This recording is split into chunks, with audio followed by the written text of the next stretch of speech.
Malam yang sunyi. Rumah kecil itu kelihatan comel seperti lukisan kartun, berbumbung sengit, tingkap bulat besar seperti mata terkejut, dan pintu kayu yang sedikit ternganga seolah-olah sedang bernafas perlahan.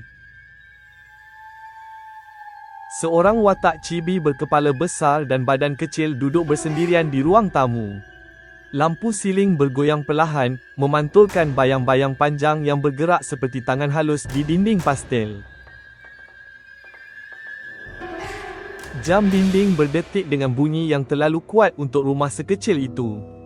Setiap detik terasa seperti hentakan tukul pada jantung yang semakin laju. Angin malam menyelinap masuk melalui celah tingkap. Langsir berbunga melayang perlahan, membentuk siluet wajah tersenyum nipis sebelum kembali lembik seperti kain biasa.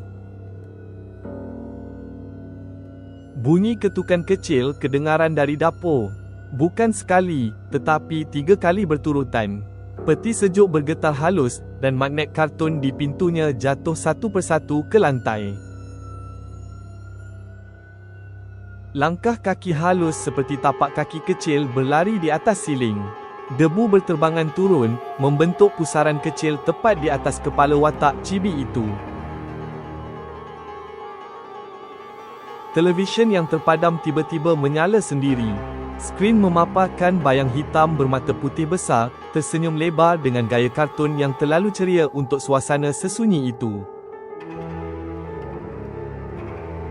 Lampu berkelip-kelip. Setiap kali gelap menyelubungi ruang, bayang di belakang sofa kelihatan semakin dekat, semakin tinggi, semakin jelas bentuknya. Cermin di dinding mula beruap seperti bilik mandi selepas mandi air panas. Di atas permukaan kabur itu, kesan jari melukis bentuk wajah yang tidak lengkap. Bunyi ketawa halus bergema, seperti suara helium yang diputar perlahan. Dinding rumah bergetar sedikit, rak buku condong, dan patung kecil di atasnya berpaling sendiri. Telefon di atas meja bergetar tanpa notifikasi. Skrinnya retak sedikit demi sedikit walaupun tiada siapa menyentuhnya. Lantai kayu mengeluarkan bunyi berderit panjang, seolah-olah ada sesuatu merangkak perlahan dari bawah rumah, menolak papan lantai dari bawah. Watak cibi itu memeluk bantal besar, mata bulatnya semakin membesar, air mata menitis comel tetapi ketakutan itu nyata, dingin menjalar hingga ke hujung jari.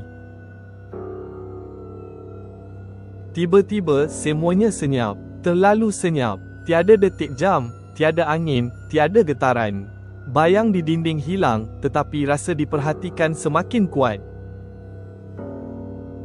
Apabila lampu kembali stabil, rumah kembali seperti biasa, comel, tenang, dan kosong. Namun di belakang watak kecil itu, satu bayang berkepala besar tersenyum luas, tidak pernah benar-benar pergi.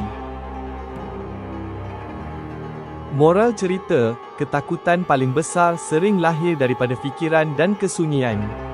Kekuatan sebenar bukanlah melawan bayang-bayang, tetapi menguatkan hati dan mendekatkan diri kepada Tuhan agar jiwa sentiasa tenang walau bersendirian.